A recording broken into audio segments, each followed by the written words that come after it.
Show with your host, Dean Gosby. I'm John Fallon, along with Bill the Music Guy, inviting you to join Dean and his guest, Scott Cohen. Now, the man who had no trick-or-treaters come to his house for Halloween, it's Dean Gosby. Yeah, I had no trick-or-treaters. None. Zero. Did you do anything for Halloween? I just decorated my porch in the most obnoxious way possible. How about you? Yeah, I dressed up. I went as my favorite character, me dressed up as nobody on Halloween night with the doors locked, the windows shut. Wow. Yeah. Well, here's the deal. Okay, so here's the deal. My house sits, what, a good 75 yards off the road? Yeah, I'd say so. Granted, it would be a great place to have Halloween, but only time anybody comes up to this house after dark is if they're going to rob the place, because it's a long way and it's kind of dark up here. So, and the outside light doesn't work anymore either. So. Oh, that's a good advertisement. Yeah, I know. Yeah, it used to work and now it doesn't. Sometimes it does, sometimes it doesn't. I don't know. But what was really scary about Halloween for me was all the costumes I saw on Facebook. I mean, there was a lot of costumes on Facebook, and the scariest part of it was most of these costumes were on my friend's grandkids. So that's yeah, getting old. So anyway, let's move on to the shall we? Did you see that football brawl, high school football brawl? No. Yeah, it was in Tennessee someplace. These high school kids, they played the game, and then when they were out doing the hand clap, they're walking by, and good game. I guess a fight broke out, and it was like this gigantic brawl right in the middle of the field. All the coaches and the referees were trying to break it up, and I guess like 15 of them got suspended, and I think 3 of them were offered a reality show. I think it's called Football Poo Poo Dynasty. That's not another Honey Boo Boo reference, is it? Well, no. That's perhaps a reference to it. Other people fighting around the country. I guess the White House has got some infighting going on. Kerry and Susan Rice, or I guess as we get closer to the end of the president's term, I guess people start shoving people overboard and blah blah blah. And I guess the only thing that's going to come out of that is I hear that John Kerry and Susan Rice were also offered a reality show called White House Poo Poo Dynasty.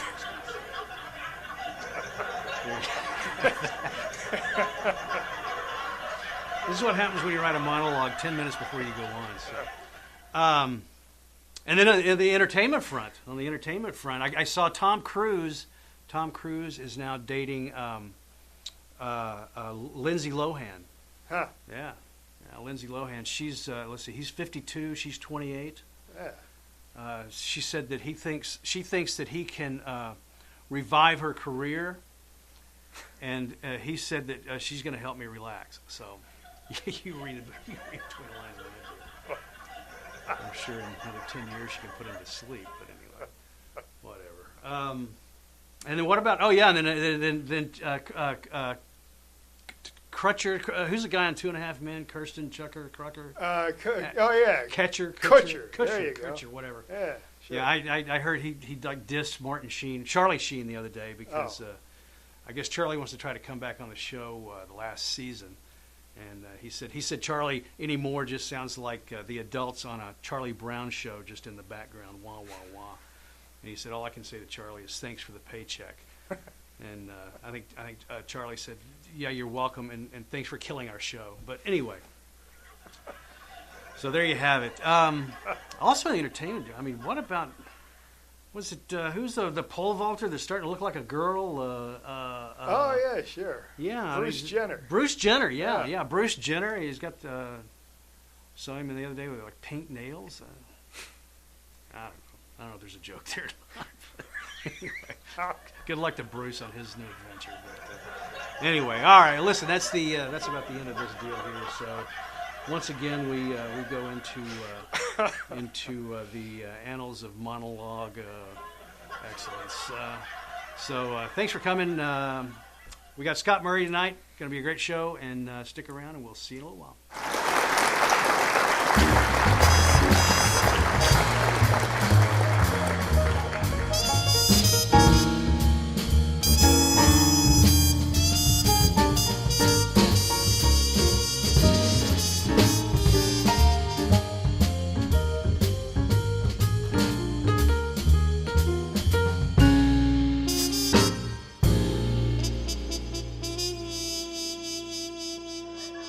Yes. All right, thanks for coming back. Especially after the monstrosity you just witnessed. Hope a little break was good for you. It was definitely good for us. So you did your balcony. I saw a picture of that. Yeah. Yeah, and I sent you. Was that Jack the Pumpkin King, or was that just a skeleton? That was just a skeleton. Yeah, I just put as many lights up as possible. I was Right. trying to get complaints from the neighbors. And you said vote. Was there some sort of voting? Yeah, at the apartment complex, right. There was a contest, and only one person had entered. So at the last minute, I just took out every string of lights I had for every holiday and just put them out there. So yeah. It looked kind of like a giant skeleton caught in a lit up spider web. It's kind of Okay, good. Yeah. Well, it was open for interpretation. yeah. So yeah. It worked fine. But the way he was kind of dangling, it kind of looked like Jack the Pumpkin King from Nightmare Before Christmas. Yeah, you know. Did you ever see that? No, I haven't. Oh, I figured that was what it was from, though. But you Yeah. know, Yeah, that was a great Yeah. film. Yeah, I didn't do anything. I worked. right. Yeah, Okay. But like I said in the monologue, nobody's going to come up with this dark, crummy, scary. Even I don't like to come up here after I come home late at night. It's my house. Yeah. So we're going to show. Okay, so we're going to show. Since Scott Murray is our guest. Since Scott Murray is our guest, and he was the creator of this whole deal, how John and I kind of became associated years ago, we're going to show a clip of City of Justice, which was a TV show that did pretty good. Got on the air. We got a lot of people, at those screenings, and a nice little fan base going. So we're going to watch that, and then we'll come back in a few minutes. We'll bring Scott on, and we'll see what he's been doing since then. So, All right, so this is a clip from the Yeah, first episode. the first episode, First of 8 that we Right, shot over 5 years, I think. yeah, and if you don't understand it, we'll maybe Scott can help us out when he gets out here. So anyway, so check this out. Come on. We got a place in here where you can get some sleep.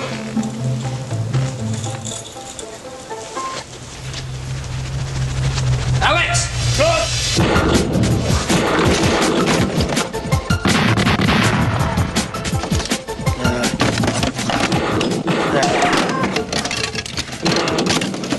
That'll work. You supply the whole precinct? Does that turn you on?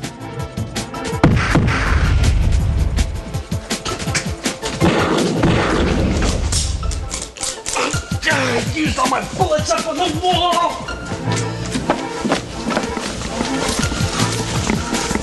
Put the gun down!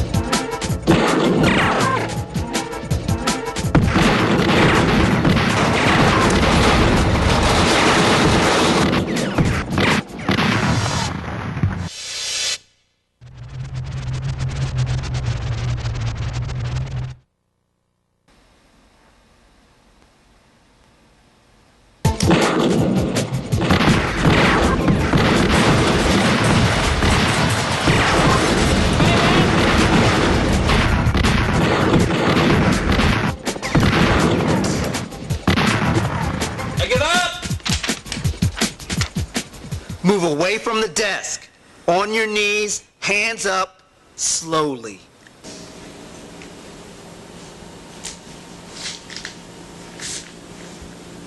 Sting, go ahead and get his gun. Sting! The bad guy, please?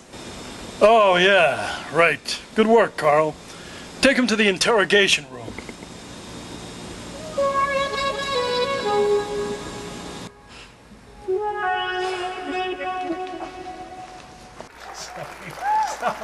So What did you think of that?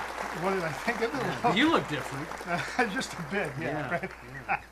A lot, and of course I look different too because I didn't have as much gray hair, and I don't know what happened. I guess in those days I ate a lot more chicken fried steak than I do today. All right, well, Yeah.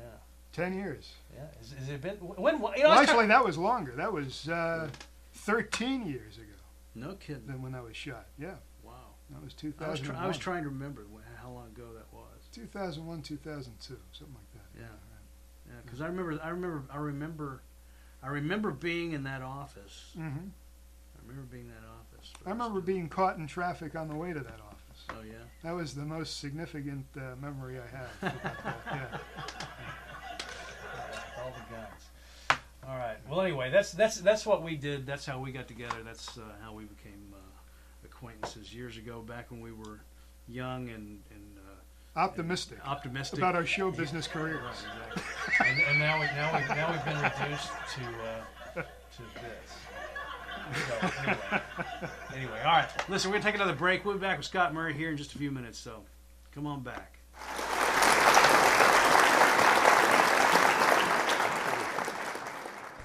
You sure they're in there? They're in there. Just wait. Okay, kid. This is your big night. Yeah, big night.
Let's wait on Pietro in the room. I don't like this, boss.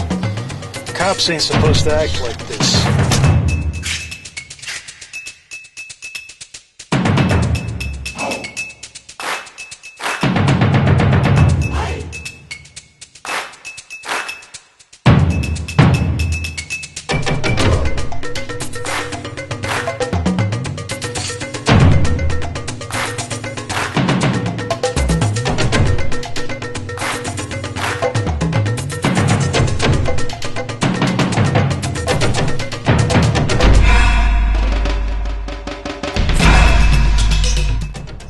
My fault that we're all here? Well, because of some oath I took? That's why you people went bad? Carmine, be very careful what you do here. We can give Tony back. We can all just disappear as though nothing happened. Well, sorry, Frank. You know what they say. By the sword.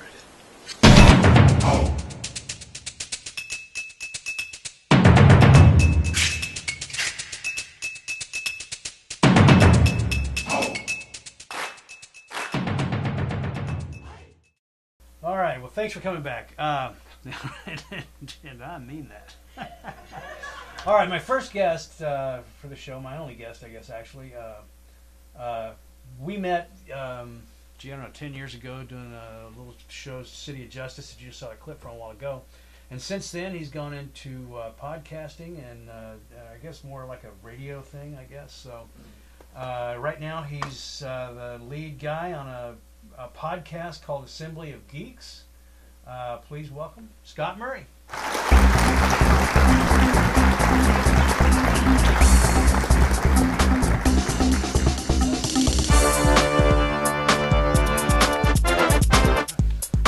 So it's been a while.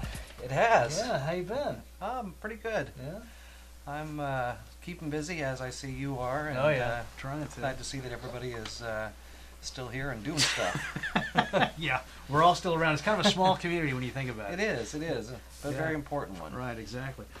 So tell me about Assembly Geeks. Now, I read your bio. Now, Assembly Geeks is something that has grown out of something that I guess Jennifer kind of got you hooked into a few years ago. Yep. But let's start with what's going on currently right now. It's a podcast. Yep. And so the geek thing has got me intrigued. Well, geek culture, right now is very, very big. Big enough to where, Disney, Marvel, and DC are all competing and putting out tons of movies and TV shows out there. And it's a good time to be doing a show dedicated to geek culture. But, yeah, back in 2011, my wife helped me figure out what new creative outlet I should do. And what a podcast is? Yeah. Well, I mean, I knew because I worked. Yeah. Well, good. Well, then this is an educational show today too. That's why I'm here. Well, I knew a little bit about it because before I did this, I actually worked at the North Texas Public Broadcasting radio station I remember for 3 years. Sure, yeah. And we did podcasts, and I did radio content for them, so I kind of cut my teeth on that. And but yeah, she is a podcast listener. That's all she listens to now. Jennifer she does not do radio. Doesn't even do satellite anymore. Radio anymore. It's all. She's got like 60 podcasts that she downloads and listens to every week. And I started off doing my own show, and podcasting is one of those things where, when you first start out and you decide to do your own program, you start it off and you have an idea and you do a few shows, and then the next thing you know, it turns out to be, you know what I'm talking about? Oh boy! Turns out to be something completely different by show 5. Yeah, on several levels. Yeah, it's all part of the process, and I learned a lot my first 2 years, and I stopped doing that show. Now that was called the Critics Show. Right? Yeah, it was called the Critics Show, and then and it was just going to be kind of this humorous. John actually took part in some of that as well. There were humorous skits, and we critiqued all kinds of things, or I should say I did.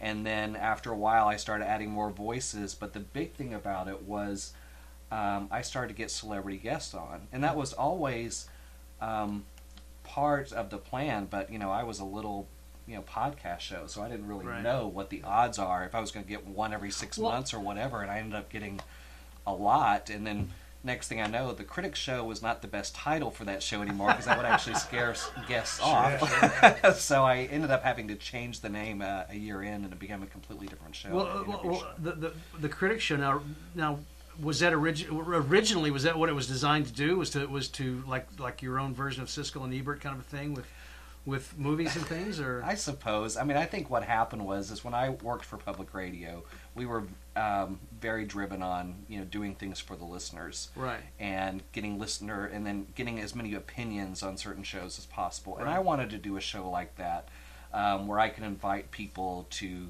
email or call and that sort of thing on there. And I literally I threw the net too wide, I think, because I was inviting them to just critique anything. And then I learned you have to actually have a good subscription of listeners in order to get those opinions.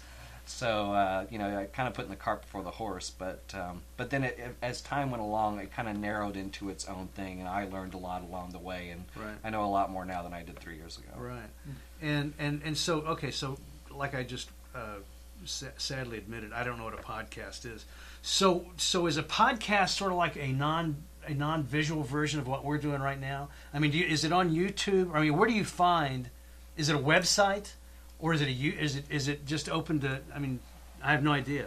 It's well, I mean, I think that the name kind of insinuates content that you would get like on an iPod. Well, yeah, exactly. Although since then, there are some experts in the podcasting community that will debate whether or not in 10 years it's even going to be called that anymore. Whether it's going to be called a podcast or just on-demand audio content. Because that's really what it is. And people get podcasts on iTunes. iTunes has its own section loaded with podcasts, and you will find podcasts on any topic you can imagine. Wow.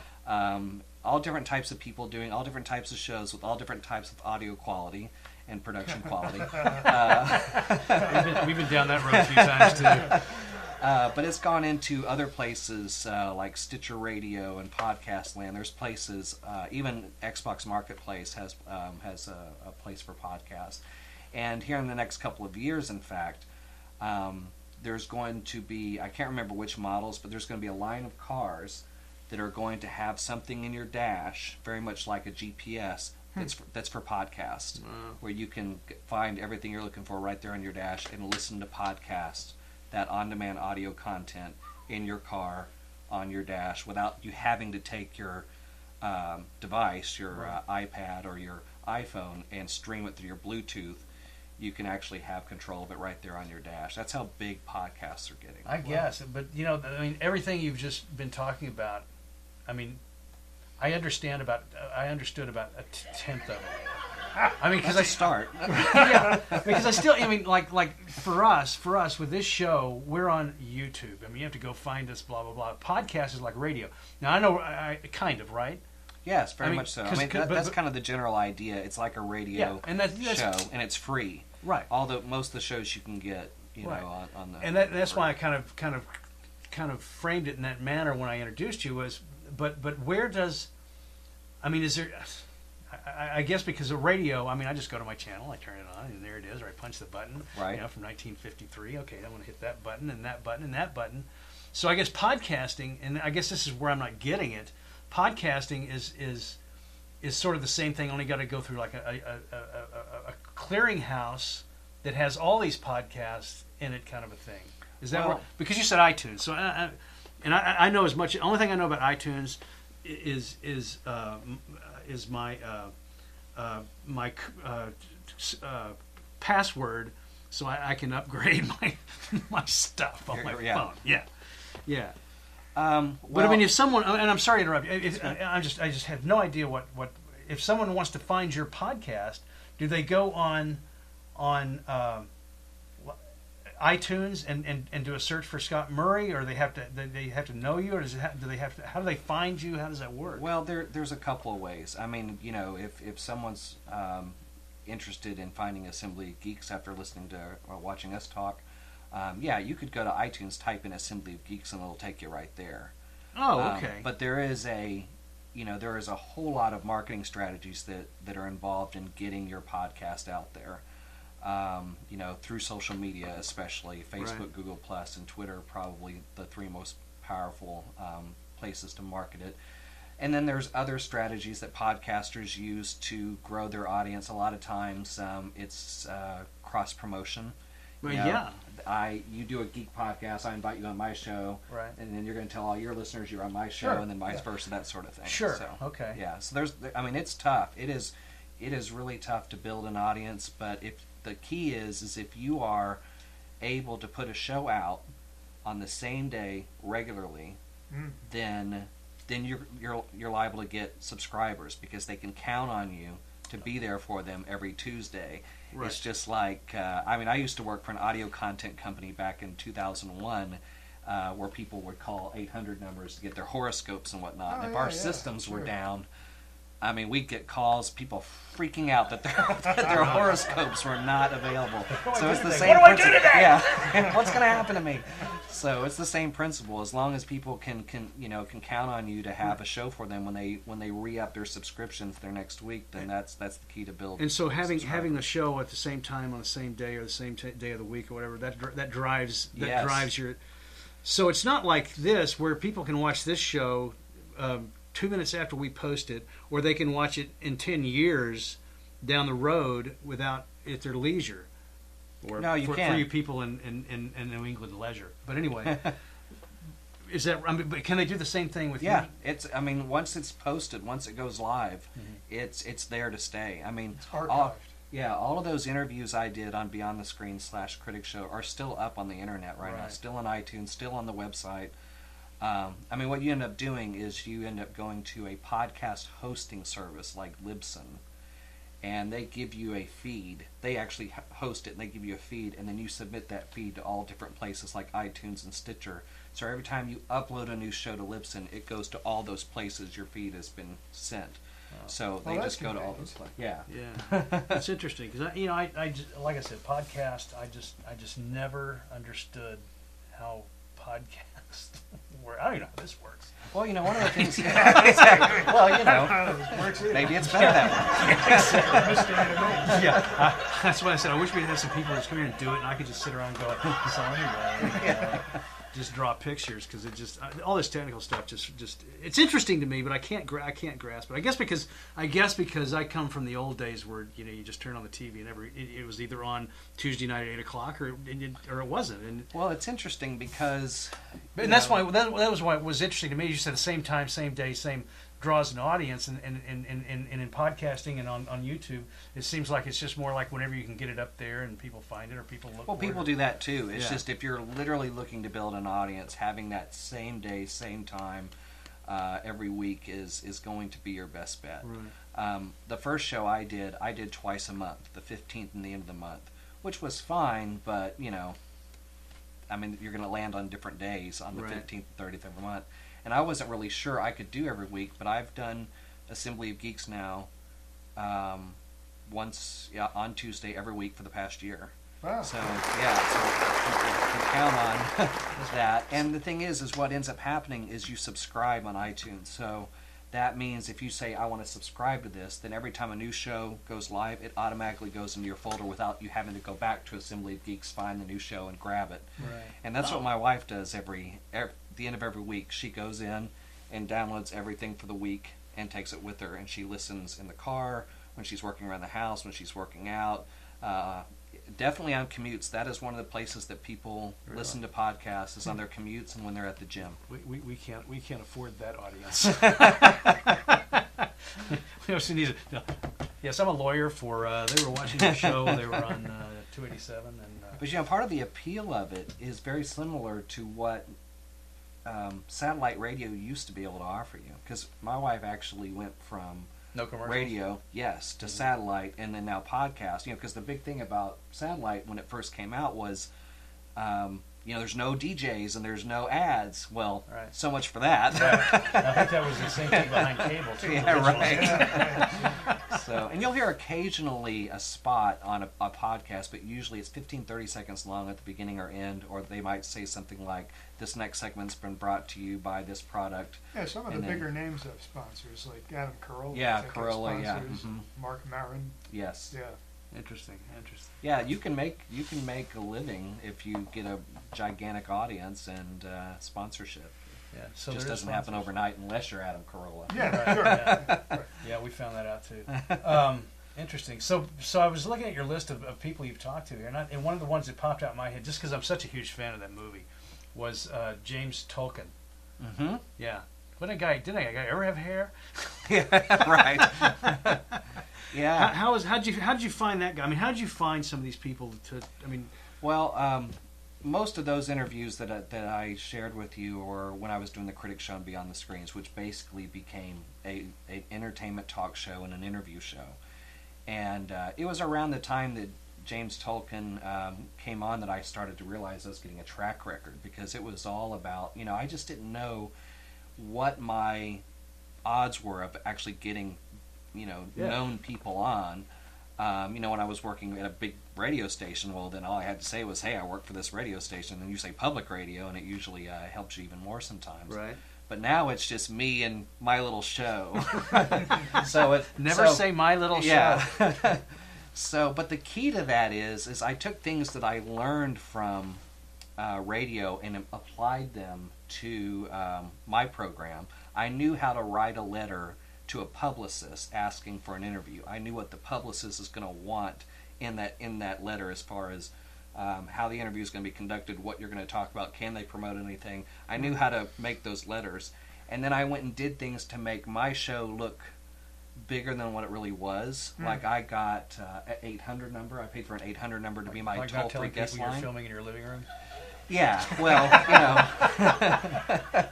I got a toll-free guest line. That way, I had a guest line as opposed to a Dallas number, that looks a little weird. And then also, if they call you, then they're paying the long-distance fees, and that's not something you want to do either. Mm-hmm. So those two things help. Knowing how to frame those letters asking for an interview, and then just being able to track down the right person who actually represents those people, like James Tolkien, was always good. And there were letters I sent out and I didn't send it to the right person, or there were people that I thought, they hadn't done anything in 20 years, I'm going to get them. And then I don't get them, and then I would send an email to somebody and think, I will never hear from this person. And I'd get it. So it was very hit or miss every time. I heard your interview with Brent Spiner. Mm-hmm. Yeah.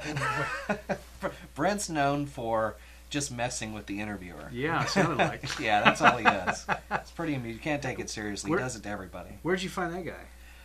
That was interesting. I interviewed Brent Spiner for my second show ever. Oh, really? Yeah. So it was my first in-person interview, really, for all intents and purposes. Now, just and it was at a convention. Okay, just because. I mean, not to take away from his celebrity at all, but for those who don't know who Brent Spiner, he was Data on Star Trek Next Generation, which is a 20. I mean, it's been. Yeah, and he was in Independence Day. And he was in Independence Day, and but some people might not. I mean, I didn't know what his name was for a long time. I just knew he was Data. Yeah, that's a Data guy. And so you were at a convention, and you ran into him. Yeah, he was signing autographs, and I just asked him if he would take a break and talk to me for a few minutes. Really? And you heard what happened. Yeah. It was really fun to, I didn't, some people were like, gosh, he was rude, and I didn't think he was rude. I just knew, I had seen him do that to other people. All right. It's okay, because I doubt he's ever going to see this. Yeah, I started saying. Yeah.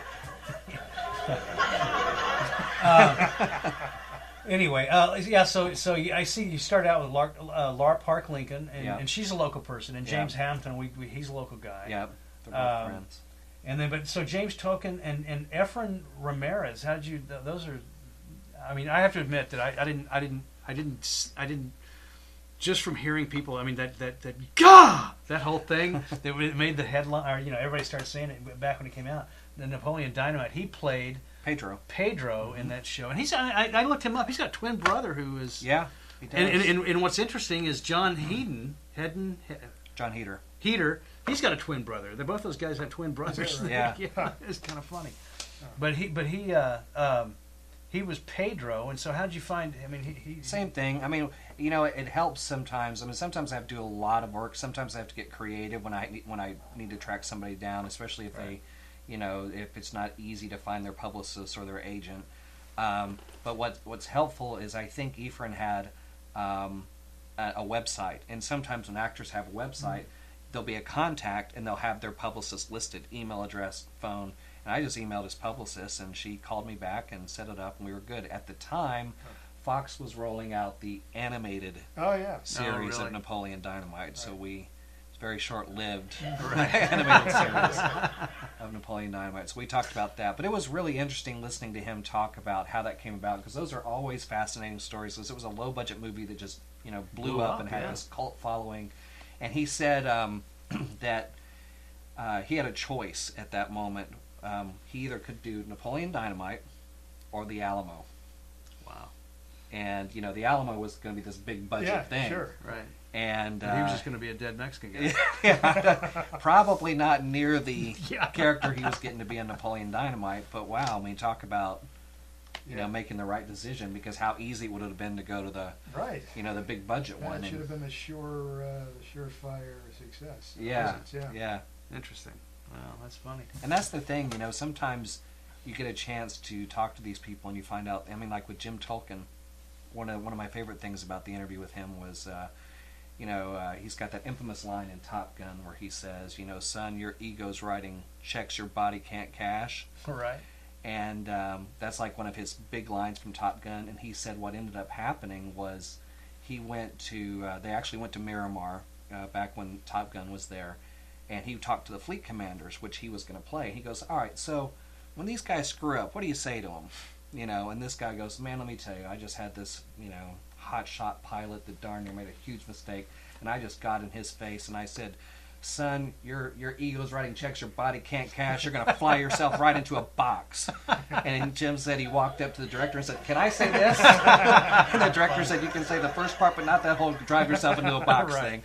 Funny. Yeah, we never know how some of these great lines ever come to be. Yeah. I thought he was great as Principal Skinner. Oh yeah, Strickland. No, Strickland. Yeah, Skinner's the guy from the first thing I asked him, I said, "All right, tell me, how many times have you had to say slacker in the last 25 years?" And he said, "Oh, countless times." Right. Yeah, he was good. I love that line. Didn't that guy ever have hair? Yeah. And then he played the Old West guy. Yeah. It was really good. All right, listen. Let's take a little break and catch our breath, and then we'll be back. I want to talk to you about a little bit more about the Assembly of Geeks and some of these other people you've talked to and where you're headed from here. So, all right. Listen, we'll be back in a few minutes. Thanks for staying with us. All right.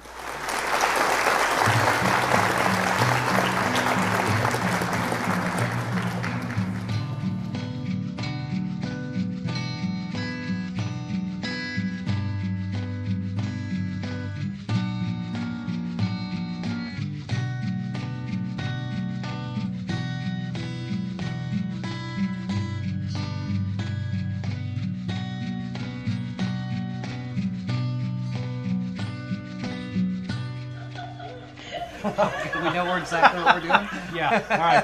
Thanks for coming back. We're just having a little conference here. So out of all the people that are on here, okay, there's you got Charles Grodin and James Togan, of course, and Mark Singer. I'm not sure I know who he is. Beastmaster. Okay, and Walter Coing, I know him. You have all these people, and I highlighted them in big letters and bold type, and then you have down here. Let's see, and more. I host it with two other people. Who are these two other people? All right, now this is for Assembly of Geeks. Right. I host that show, which is it's a unique program because when I quit doing the interview show and decided to do the Geek Show, first thing I realized was there are tons of geek podcasts, right? And they're all generally the same. You know, like usually 2 or 3 hosts that come on and talk about stuff. So I decided I needed to do something different. And there's only so much you can do, you know, with an audio program. Right. And so I knew I was going to have 2 other hosts on the show. I wanted to have the fangirl or the geek girl view. So I wanted a female co-host in the program. And I wanted to have listener participation whenever possible. So I always want to count the listener as a member of the program, even if they're not interacting, because you're doing the show for them. I'm very audience conscious. I'm always thinking of them as I do everything. Right. So this weird thought crossed my head. What if all the people listening and all of the hosts converged on this Hall of Justice like place to discuss geek issues? And then it became the perfect geek storm. Yeah, it would. Go to a convention, you'll see what this looks like. And then what if everybody was in costume or something and everybody had their own superhero alts or whatever? You want to pull a plug on this? So that's actually the premise of this show, is that all the listeners and all of us are converging on this fortress to discuss geek issues. Interesting. And everybody has these alternate names for themselves, like secret identities and whatnot. And then if you've seen the movie Iron Man, you have Jarvis, you know, the robotic voice that's in the computers. Well, we have a Jarvis on the show that interjects into the... I got that. Yeah, and his name is Gannon. But I do the show with Trisha Barr, who writes for Star Wars Insider, and a blog she created a few years ago called Fangirl Blog, and Jeff McGee, who is also a podcaster. He does podcasting for a website called Marvin Dog Media. He's local. We actually met at a geek convention when I was promoting the old show, and he came by and talked. And I just realized how funny and interesting he was, and how basically we're just almost 2 peas in a pod. We think a lot alike. My wife swears that Jeff McGee and I were separated at birth. So, so the 3 of us do the majority of the discussions on Assembly of Geeks. And so are they? I mean, you said that Trisha Barr is she writes for who again? She writes for a lot of different places, including her own site. But she's written some articles for Star Wars Insider. Is she local or? No, she's in Florida. Okay, so you guys can. So there's some way you guys can hook up through Skype. Oh, really? Yep, we record the whole show on Skype, and No everybody has a kidding. pretty good mic, so everybody sounds really good. Oh, okay. Because I started to think, how can we? It's impossible. Yeah. Although I did that, I did that. I did that FDR Mm-hmm. audition Yeah, on that was Skype. Skype, sure. Yeah. There you go. It was. Just It was. set up a monitor. Yeah, Yeah.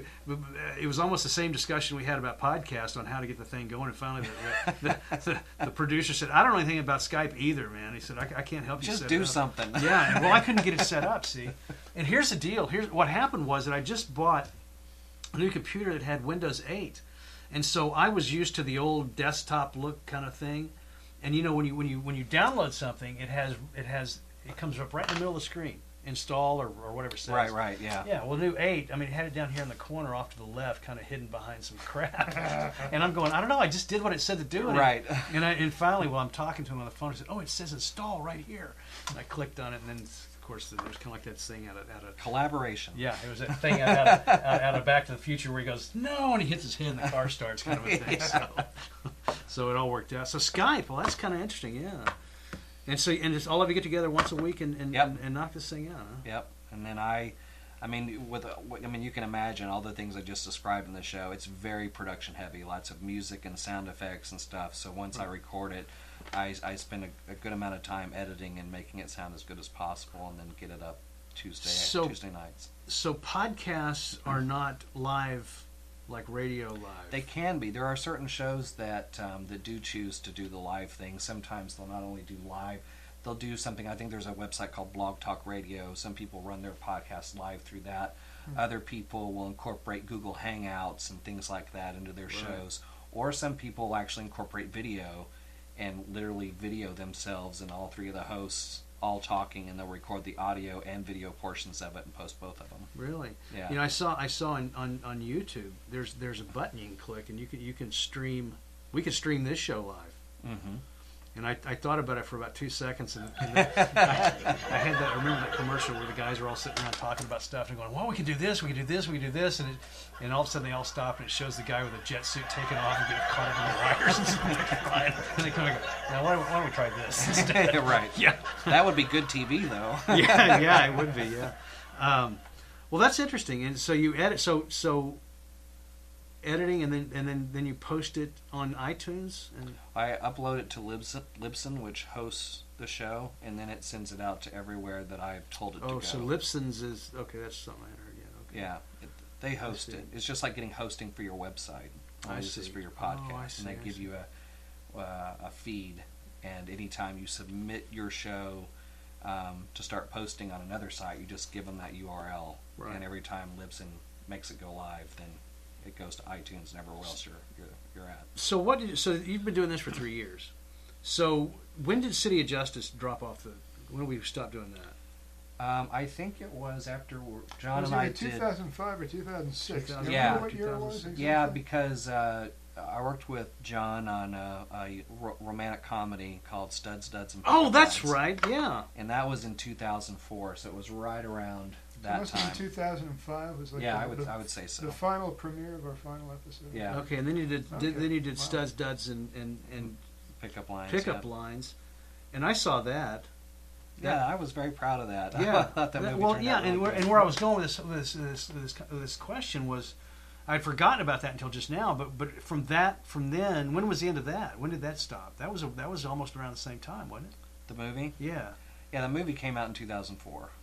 Studs, Duds, and Pickup Lines, 2004. I mean, because what had happened with City of Justice is, you showed that clip earlier. That was from our very first episode, and as with anything, we were talking earlier about after your first show, you get better each time. Right. And I think we got progressively better over time. So much so, I think when we did our 4th, 5th, and 6th episode, which was the ones that had Gwendolyn Murphy and Dennis O'Neill, I think, if I remember correctly. I can't remember if Dennis might have been in the He was in the episode. one with Burton and the yeah. whole But when we did 4 and 5, I thought we had really gone up above and beyond what we did in those first 3 shows. So we actually went back and redid our first 2 episodes. So that first episode we just ran was about the mayor's daughter getting kidnapped.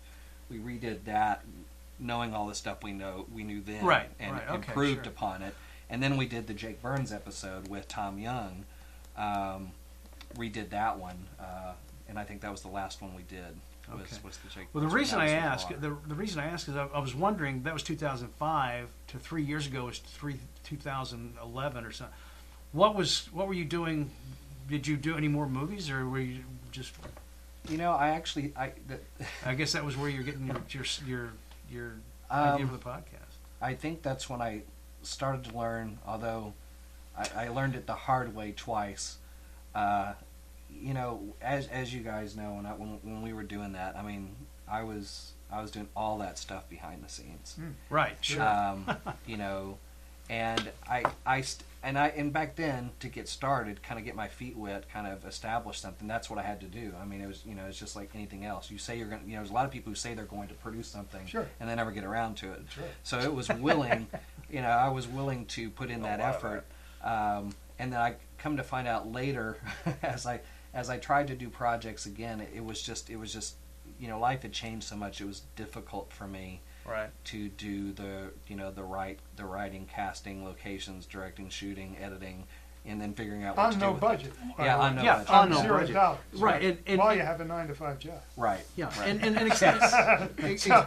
yeah. It wasn't like you were a full-time movie producer. Right, with, right. The Yeah. studio behind That's exactly you. right. Yeah, you were just with a you were big doing cigar, this yeah. and, right, Yeah. This Put was more gauze in her close-up. Yeah. But at off the your same work time, activity, right? but at the same time, I miss it. You know, Yeah. so I'm thinking about trying to do something again. I think I've got some resources that might be able to help fill some of those gaps, and I really would like to do a web series because, man, I think City of Justice would have been ideal for a web series if that sort of thing was going on back in the early 2000s. Well, sure. Whereas now it's a huge deal. Right. Well, you know, as time progresses, you know, I mean, it's too bad we didn't have the technology today that we had when, well, not necessarily you, but when I was like in my 20s. I mean, you know. We could just go and buy an editor and. Yeah, you know, yeah. sure. You know, and back when I was, you know, in my 20s, I mean, you know, I didn't even know what a moviola was, but that, you know, that's how you film, did, you know, all that kind of stuff. Nowadays, I mean, the internet has really opened up the doors for a lot, and I think, and you know, okay, I don't want to get into a big, you know, a big civil war here with Hollywood, but I think that the internet has opened up. And sadly enough, it's opened up a big door for a lot of people who are really talented to really put themselves out there where they would never stand a chance. Is that good English? Where they never would stand it anyway. You know, they never would get a chance out in Hollywood to actually show that they've got some talent and create some talent away from the Hollywood paradigm. Now, the downside to that being so accessible is that I think a lot of people see the internet.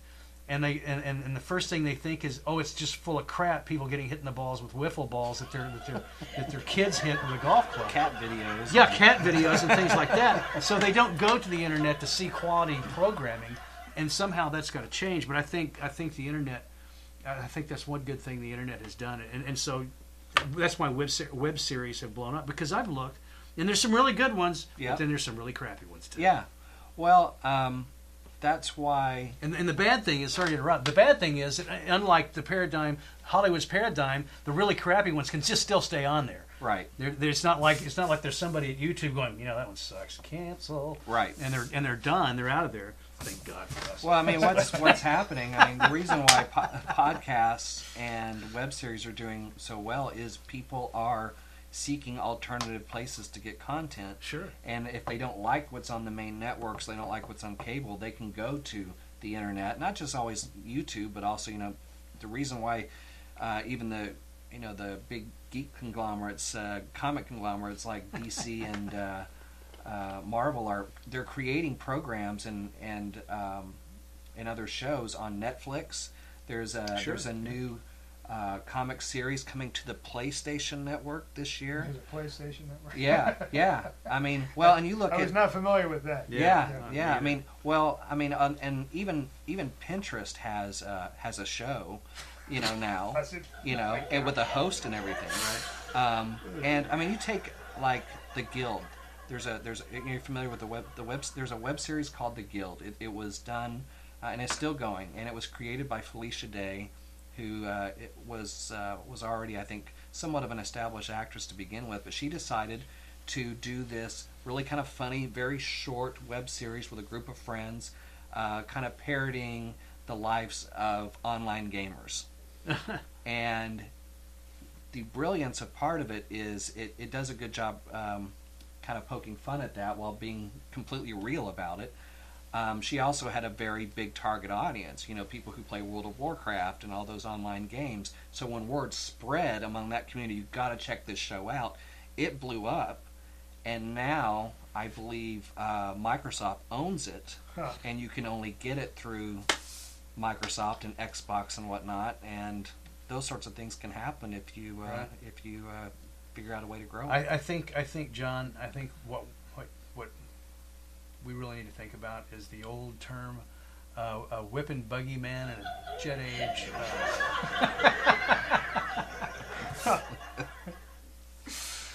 All right. Yeah.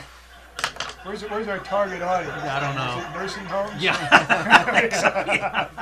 That what should. And most of our target audience doesn't have a computer, so There you go.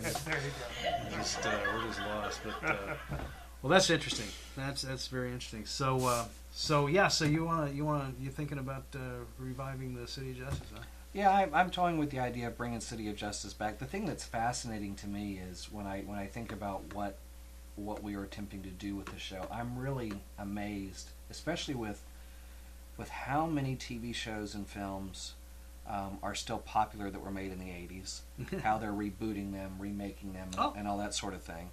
How and hopefully me saying this doesn't trigger that, but I'm surprised somebody hasn't done a City of Justice yet. There's only 5 people watching this. Yeah, okay, well, good. Well, hopefully, I kind of felt like that show, The Good Guys, was similar. Yeah. Yeah, I guess that's Remember that was a lot of gunfire and Yeah, I saw a couple of episodes. That struck me as a direct rip-off of the show. But you know what yeah. But you know what's interesting about what you just said is there's an article in Hollywood Reporter just came out about how everybody except Sony's the only people that are actually looking for original material. But everybody is trying to find ways to reboot movies and TV shows from the past that had a proven record. And I think that's what Hollywood's all about these days. Or they're taking movies and turning them into TV shows. That's what. Yeah. I mean, Assembly of Geeks 2 weeks ago, we went down this huge list that was posted on Den of Geek, the website, and I mean they're taking movies like Minority Report. Yeah, that's was Big, Rush Hour, and all these movies, and trying to move them into TV shows. All these were listed in that article. Yeah, and sure, why not? Yeah. At the end of the day, yes, those are things that are that definitely have a track record, but they have a track record because they were written well. Right. They had good actors, and if you turn around and make a TV show that is not written well, doesn't have good acting, it doesn't matter what the track record of the movie was. It's not going to succeed. Absolutely right. And I thought Fargo was one of the best movies I'd ever seen. It was a great story, and it was really funny. And now it's a TV show. And I haven't seen the TV show, and I'm almost afraid to because I don't know. I've heard really good things about the TV show. I've read a few good things about it too. So it might be good, but I just again I'm a little nervous about watching it because it's taken directly from a movie I did like. I mean, MASH was good. MASH came from a movie, and it was a great TV series. Well, the other thing too is back when MASH was on, or even when Seinfeld was on, or Friends was on, you had a lot more time to grow an audience. Yeah. Whereas now, you're not pulling in the first 3 or 4 shows. You're done. Yeah. Yeah. Well, I mean, there's you don't have time anymore. There's 10 times more shows out there and outlets and audience. It seems like the audience must be just going like this for everybody because of all the diversity. I mean, we're getting so specialized and like me, for instance. I mean, my TV stays on Me TV constantly. That's what I know. That's right. I haven't watched anything on network in I don't know how long. Yeah. If it's not in black and white, I don't even turn it on. So anyway, well, interesting. Well, good. Well, good luck with City Justice, and let us know what happens. I'm interested, Scott, in something you told me earlier about your most recent venture. You're co-hosting a podcast for the TV show Flash. Is that correct? Yeah, that was a kind of a unique opportunity. We had just got done on Assembly of Geeks, spending the whole month leading into the fall TV season interviewing podcasters that were literally building podcasts that covered a show. So, we talked to a couple of guys that were going to cover Gotham all the way through. Right. We talked to a couple of people, a husband and wife, that cover every episode of Once Upon a Time. And it was fascinating listening to how they go about doing that. And then literally, at the end of that month, I got a call from a guy that was putting together a show for The Flash and asked me to co-host it with him. Really? Yeah. And I was planning on watching the show because I like Arrow, and it's the same people who do Arrow and the same network that does Arrow. And is it on MTV? Which all sprung from Smallville, or what was the show? Well, I think Smallville helped kind of launch these things, but really I think Arrow and then the explosion of geek culture have worked together really, really well. Because what Arrow, I think, did was proved, unlike Smallville was like an origin story because you never really saw him in the cape for almost the entire series. Sure. But Arrow, I mean, he's right out of the gate, and I think people were afraid to attempt an established hero TV series, but then when Arrow worked, suddenly somebody had a formula. So now that same group, Greg Berlanti's group, they're doing The Flash, and then CBS just picked up Supergirl. Oh, really? Yeah, same group that are doing Flash, Arrow, going to do Supergirl for CBS next year. Well, that'll be interesting. Yeah, so yeah, for the last... For you guys. Well, there's a whole lot more coming. The last 5 minutes. They got Flash, the guy who runs fast, red suit. I've seen the commercials for that. Yeah. Okay. Yeah, so that's been going on. I've never watched comic book character in the 40s. Yeah. So yeah, I've done that, and so now, what is that affiliated with the network, or is this this is independent? Independent. Yeah. Okay, all right. Yeah, so I watch every episode. I take notes. I come on with the host and then another guy that does the show with us a lot, who writes for Cinema Blend, and we all kind of talk about elements of what happened in every episode. And it's interesting because those two guys have a unique perspective from me because they read all the comics. They know everything. I kind of represent the casual, guy that likes superheroes and geek stuff, but didn't have the opportunity necessarily to read tons of comics when he was a kid. Oh. So the stuff I'm seeing, I'm either reading on the internet from the experts and watching on TV, and they can come from the comic book perspective, whereas I'm coming from just the guy that loves this stuff and is watching it on TV. Gotcha. Nice. Yeah. Any of the projects you've been involved with, they're all, I guess, you're doing this out of enjoyment. Yeah. For the most part. Well, I mean, I'm a content producer, so I always have to be doing something. Right. And I never would have imagined back when we were doing City of Justice that I would have this transition, because I mean, almost everything leading up to City of Justice and past City of Justice, all my work was TV and video. So that it still kind of blows me away to some degree that I somehow got into this audio realm. Right. But it was, working for KERA for 3 years was a big opportunity. And I was able to apply, even though it's audio, there were still things I was able to apply from a producer standpoint into that helped me. And then I just ended up gaining a really big interest in it. And it's funny because I was that kid that drove my parents up the wall in my room, recording myself on my tape recorder, doing voices and sound effects and music and creating stories on audio. So it's all kind of full circle now. Yeah, that's what I was doing when I was 7 or 8 too. Yeah, a tape recorder. Yeah. Really? When I was 7 or 8, they hadn't invented tape recorders. Yeah, I mean, I had a tape recorder, and then I had a stereo, so I could play music when I needed music. Oh, wow. Cool. And then I had boxes and things if I needed somebody to fall down the stairs or get hit or something. And then I had an SK1 keyboard that would allow you to record your voice in it. And if you made just a noise in it and then hit it low, it sounded like an explosion. Right. So I could create all these sounds with this little 80s keyboard. I was using it for things that people never imagined using it for. Now, do you have tapes of this so when they do your biography, we can play some of this? I might have a couple. Oh, but that's good. I remember at one point in time, I literally had it like over 50. Really? Wow. Yeah, I don't think I have all those anymore. But Well, that's the whole idea behind creativity, I guess. Yeah.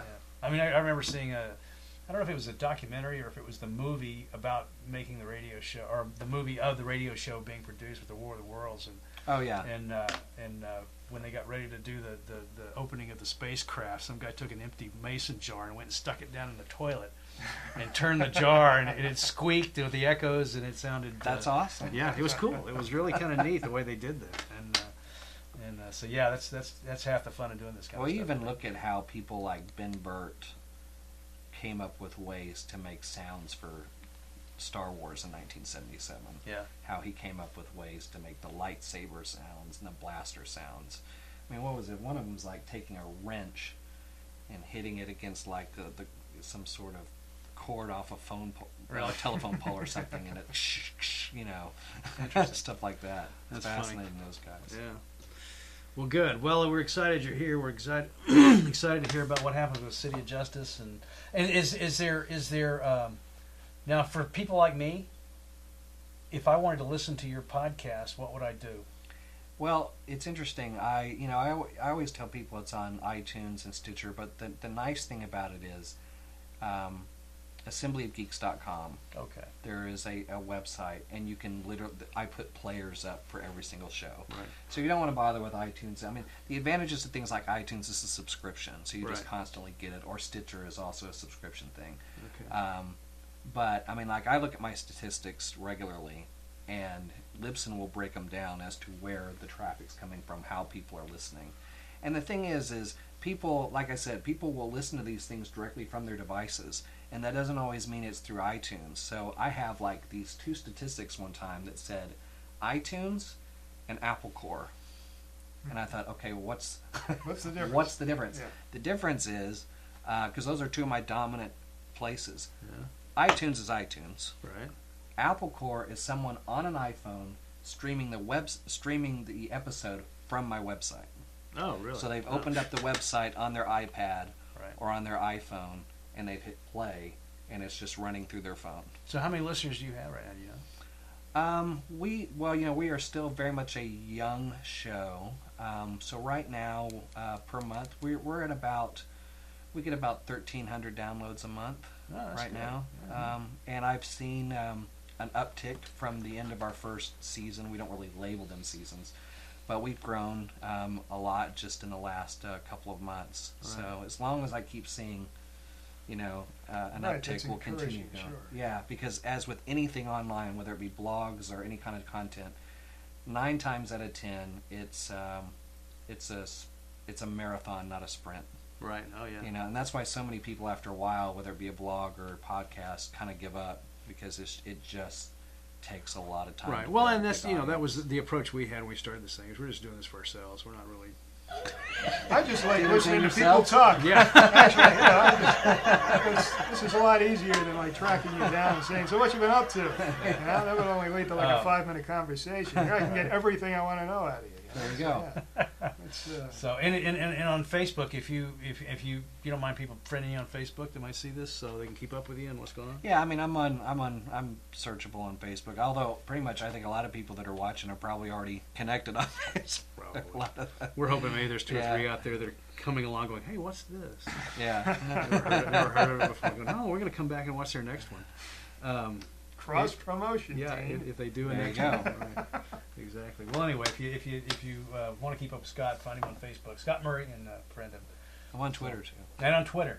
That's something we need to figure out. Yeah, Twitter's a good. I've actually, as far as gaining listenership on the podcast, I've actually gotten a little more value out of Twitter. Really? Yeah, because part of it is, because one of the things I do for a living is I help people with their content marketing and social media, and everybody wants to know about Facebook and Twitter. And Facebook's fine, but Facebook is one of those things where you are going to have a multi-layered strategy to make it work. And that's why it's supposed to be going into all those strategies. Go check out somebody like Amy Porterfield. She will show you exactly all the different things you need to be doing. Because Right. the thing is Facebook has algorithms that hurt organic growth, follower growth, meaning you're gonna if you want to gain followers outside of just constantly advertising, you can of course pay them to do ads to like your page, and then get your page up to 800 or 900, 2,000 people, 2,000 likes. All right, and then you post something there for them all to see, and you wait all day because you posted that content for your 2,000 followers. You come back and Facebook tells you 20 people have seen it. Right. And the reason for that is because they want you to hit that button underneath your post that says boost. In other words, they're saying, if you pay us here at Facebook $20, then we'll allow more of the people that you just paid for to follow you to see the content. That's why my Facebook stock has been going up. That was my only good investment, I'll tell you. Yeah, right. But if you have some good strategies in place, Facebook is good, but it's no longer just a social media that you can just post and hope something happens. Yeah. Well, it seems like to me that on Facebook, if I post something, like I post, let's say this afternoon, watch our show, it's going to be out tonight. It's not, but so I'm going to go look. The last one maybe. Disclaimer. Yeah. That was just hypothetical. Happy Thanksgiving, everybody. Yeah, it's probably not too far from true. But what happens is I post that, but then if I got 500 friends and all 500 of them post something in the next 30 minutes, well, that post suddenly is 500 miles down the line someplace and is never going to get seen again, right? Yeah, well, I mean, I think it works. Unless somebody likes it, and then it comes works back a little on the time. differently, I think, on a personal page versus a fan page. Right. Yeah. Well, that's why I've done a fan the page. algorithms and rules are a little bit different. Yeah. But you basically need to, either have a multi-layer strategy or be willing to pay for a lot of your posts to get seen. Yeah. Well. And if someone would like to hire you to promote their Great Scott online Ideas. contact, Great Scott Ideas. Yep. Is that Great GreatScottIdeas.com? Yes. Okay, GreatScottIdeas.com. All right. That's good. when you have to get creative because ScottMurray.com, .net, .org, everything is gone. You have to get creative. GreatScottIdeas.com. Yep. Well, he obviously I wrote it knows what down. he's talking about. So. All right. Well, Scott, we I tried. appreciate you driving all the way Thank out you here for having to me, be. Dean. It's good to see you guys. Yeah, be on the show, and we look forward to more success from your end. And I think we're going to end with a clip from an interview that we did 13 years ago, the three of us. Oh, How does okay. that We sound? did an interview 13 years ago. Yes, we did. All right. We were sitting in pretty much the same, Right. Yeah. Okay. Yeah. same positions. Right? We'll roll that and let that be the credit thing. So, and I'll put most of the big words right over my big fat face. So. Not fair, but all right. Yeah. Okay, good. Anyway, we're gonna roll that. Thanks for coming to our next show, our second show in our second season. Yeah, I hate to call it a season because it's really not a season. A season is. Here's the next disclaimer. Yeah, it's not a season. A season is like from September to way after Christmas sometimes. I don't know if you're. This could actually be a season if you were in England. Well, I guess that's true. That's right. Yeah, And seasons are much shorter than Sometimes ours. there's series or Yes, 6 episodes. that's right. And we could be in England. Hopefully There so. you go. But anyway, thanks for coming back, and we'll be back next week or the week after, or whenever we can get a guest. I don't know. So anyway, thanks for coming. Just ask you, John. We spent almost a year on this film. So what was it like playing the rough and tough Rick Stingray? But you seemed insistent that I was right for this role, Scott. And you were. And by golly, who am I to argue with you? A big film producer like yourself. That's so, and no one else was employing me at the time in the entertainment industry. So I figured, well, this is my big chance to be in the movies before all of my hair falls out. You'll recall that kissing scene. I begged you for a box to stand on so I could reach that woman. And you ignored me. A phone book, anything. I asked you for something I could stand on. It worked out. Looked great, though, didn't it? Well, I don't know. I know, well, all right. So I'm hoping that from now on we'll get some set pieces that I can just kind of step up on for the kissing scenes. Hi, Dean. Hey, how are you? Good, how are you? Great. Couldn't be better. Okay. Well, Right. So you're actually going to play someone different. Correct. In Stingray the series. Why don't you tell us a little bit about that? And I think my character is going to be a cross between Archie Bunker and probably Ralph Cramden. What would you say people that are going to tune into DCTV are going to enjoy most or get out of Stingray the series? Comedy. Good comedy. I know you can't tell by looking at us right now, but we're going to make you guys laugh. It'll be better than this. Yeah. No kidding. Because at least we'll be scripted. That's right, yes. That is correct.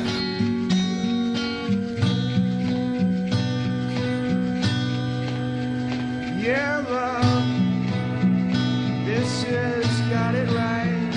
I think I've lost my happy ways, and the blood flows faster to the fingertips as the reanimation plays. Piano sounds of outlast remembrances, shake adhesions that don't get this sad permanence. Synapses go into a happy fit, and my eyes have never seen something so grand. This is love, this is the precious life, and I've lost my